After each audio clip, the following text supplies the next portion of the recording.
1976 when you did this first recording. How did that come about?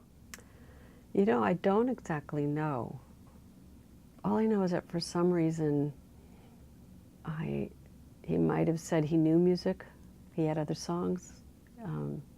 Because I knew the nusach he brought for this to the synagogue was from his background, and that he'd taught us songs that he'd known. All I remember is that we had made a time that I was going to bring my little Panasonic cassette recorder to his study on the third floor of his big home and have a recording session. So I brought this, old cheap cassette and the Panasonic, and went upstairs in a big study, in a big desk, and it was evening, probably dark. It was November 2nd, and we sat down, and I remember sitting on the other side of the desk and just recording him. I don't know the specific conversation. I was thinking today, though, how glad I am that that one day happened because of all that came after that. All I remember is that I knew where that cassette was. It was labeled Rabbi Gold, November 2nd, 1976.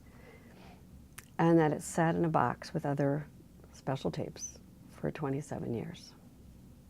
After I moved away from Cambridge in 1979 to Israel, and it went with me, I moved back to Philadelphia, and then to New Haven, and then to Providence, and I didn't lose track of that box of tapes.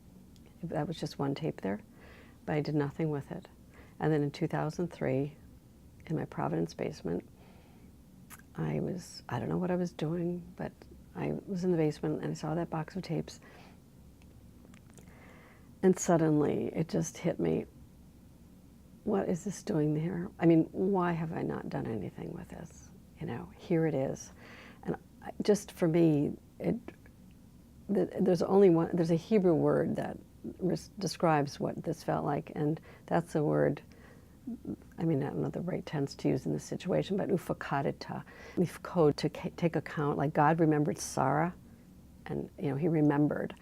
It's taking note, paying attention, and that's a moment in which I paid attention. Only in 2003, the moment came, and I thought, and within an hour I'd called up Rabbi Gold, and I said, I'd like to come visit you. And Cambridge is only an hour from Providence, and I made an appointment. And that was the beginning of making visits to him with similarly crummy equipment. I kind of tried to get a better mic, but I visited him, and between 2003 and 2007 and 2008, and would record songs, and got about 14 new songs.